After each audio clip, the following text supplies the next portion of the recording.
Dili sumala pang baliwalaon ang mga hagit sa maot nga panahon. Mao kana ang pagulagway sa labaw sa City Disaster Risk Reduction Management Office sa Gensan nga si Dr. Agripino de Serra. Ilabi na karon nga ting-ulan. Kanunay sumala pa ang ilang monitoring ngadto sa mga area sa Gensan nga posibleng agianan og baha o mga prone area. Lakip na sa Buayan River, Baluan area ug Silway River. Dahil nakasalalay po dito ang kaligtasan. Although hindi pa naman too late, no, sa ganitong panahon, ano, kinakailangan siguraduhin natin na yung ating mga gutter, mga rain gutters natin, yung ating mga kanal, yung mga daluyan ng tubig, ay malinis at malayang nakakadalo yung tubig. No. Kasama na rin po dyan yung pagtingin natin, pagpapacheck natin ng mga kuryente natin, no, na kinakailangan kung sakali mang bumaha, hindi abutin yung ating mga koneksyon. Ano. Matagal-tagal din natin tag-init, kaya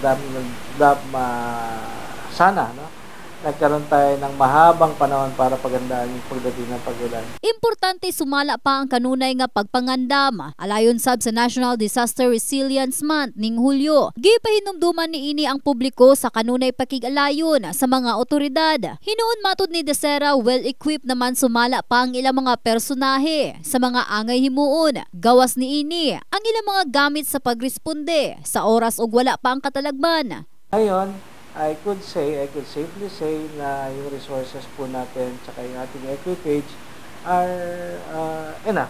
Meron tayo, no? Meron po tayo mga prepositioning ng ating mga signages and signage, yung ating mga warning systems na nakaposition na yan.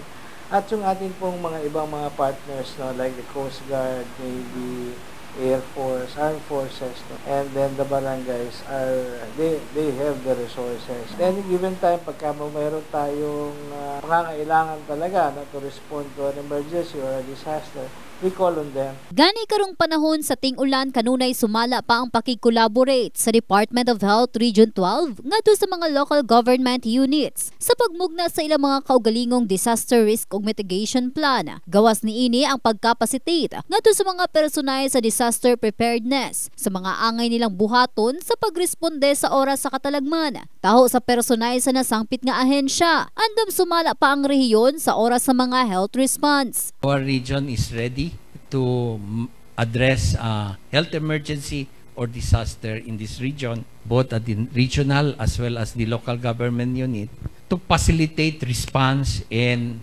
institute mitigation measures. One of that thing is we have already a cadre of health responders with the necessary knowledge and skills to respond, which is mandated also by law that each LGU should have that Dream Age plan.